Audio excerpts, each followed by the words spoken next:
What's going on, everybody? It's your boy Philip back with Thrifty PS Gamer Reviews. After a big hiatus, I have some games that I have been playing that I am going to start talking to y'all about again. Let's start at the top of my current gaming list, and that is Final Fantasy VII Crisis Core Reunion.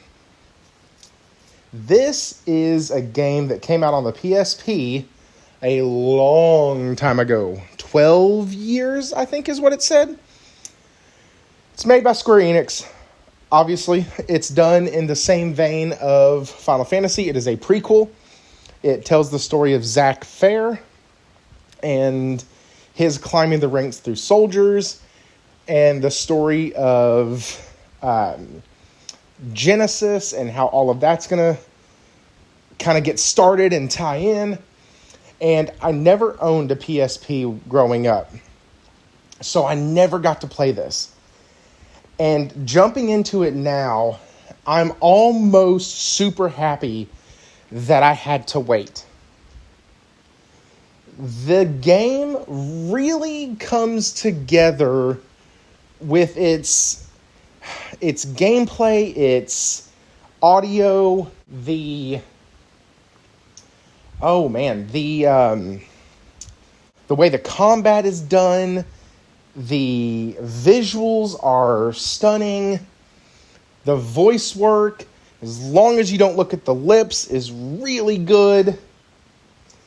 If you're really keying in on like the lip sync side of it, it's not always there. But for what Square Enix is calling a remaster, which I would more call it a remakester.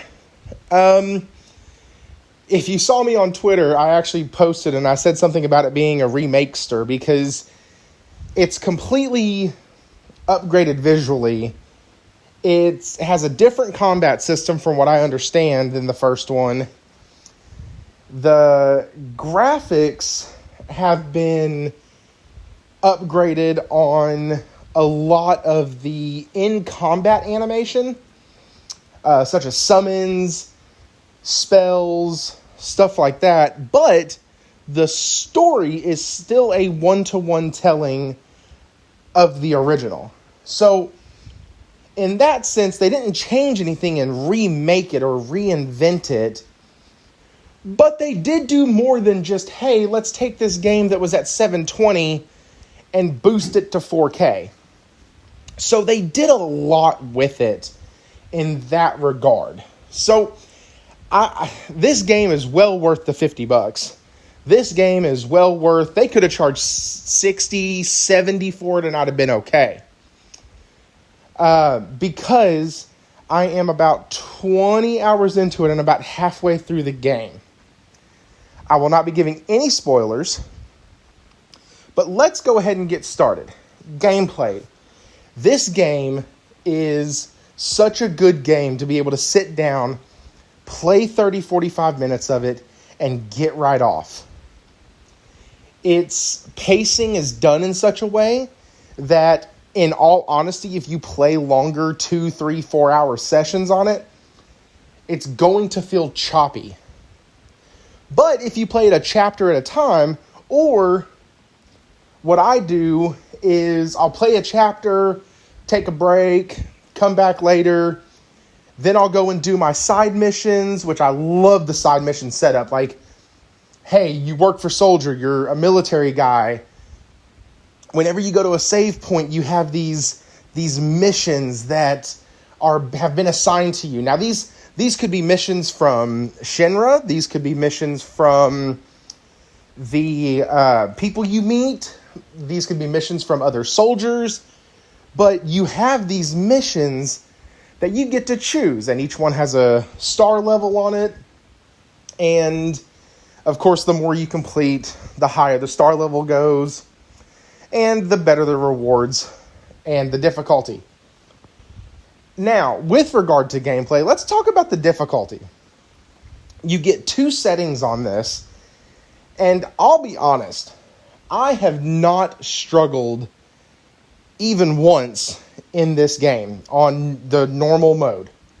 Now, that could also be because after each chapter, I do the corresponding missions that go with that chapter. And so my character, like, if I just completed chapter 2, I'm going to do all the 2-star missions. When I completed chapter 3, I do all the 3 stars, and so on and so forth. And basically I've done that, and I'm at like level 24 now, and nothing is difficult. So I might have min-maxed my own character. Not too sure if that was my fault or not. The gameplay, though, is very, very much, like I said, designed for those short play sessions, which would have made sense because it came out on the PSP. The PSP was a system that was portable. You were able to take it with you. You were able to do stuff on it, like in waiting rooms or when you're riding the bus to school or whatever. So you had 20, 30 minutes maybe to sit and wait and play. So it had to be a game that you could jump in and get into and then get off of and be okay. I like that. I have nothing against that. Let's get into combat now. The combat is my absolute favorite thing about this game. They have blended the combat from Final Fantasy VII Remake with a more streamlined version of casting spells and doing abilities. You don't have a ton of menus you have to go through. It's more fast-paced. And typically from a Final Fantasy game, I don't like that. I like to keep it as turn-based as I can. But for a title that only wants you to play for 30, 45 minutes at a time, this actually works extremely well. And I never feel like combat is a slog or is taking up all of my time because it's so quick and it doesn't take up my time. It's really fun. The materia system in this is awesome. You level up your materia, you still go from 1 star all the way up to master rank, but you can fuse materia in this, and I love that. And being a prequel, I was wondering why it wasn't available in the Final Fantasy VII Remake, or even in the original Final Fantasy VII. Why couldn't you fuse materia? And the game actually explains that through some story dialogue between when you're in the Shinra building. You can go around and talk to different people there, and you can actually get some explanations for why things are the way they are in the game. It's really interesting the way they do the reels, because as you do your combat, and as you've watched some of this video, you're going to see some combat. You'll see, like, slot machine up in the top left corner. Well, that slot machine is actually what kind of gives you your boosts, your buffs, your summons, limit breaks, all of it. And as far as I've been able to tell, it's extremely random. I could be wrong on that, but it feels random as all get out. Because some boss fights, I've gotten like a summon, and then I've gotten 2 limit breaks, and it's been great. And then some boss fights, I've got nothing. Now, there have been moments where I have been completely low on health, low on AP, low on MP, and I get the limit break that heals me up all the way and does all that, and that's great. But then there's sometimes I get that limit break, and I'm already full. So it's not like the game is sitting there trying to help us out or help me out or anything like that. It seems completely random. But it's also a really fun addition.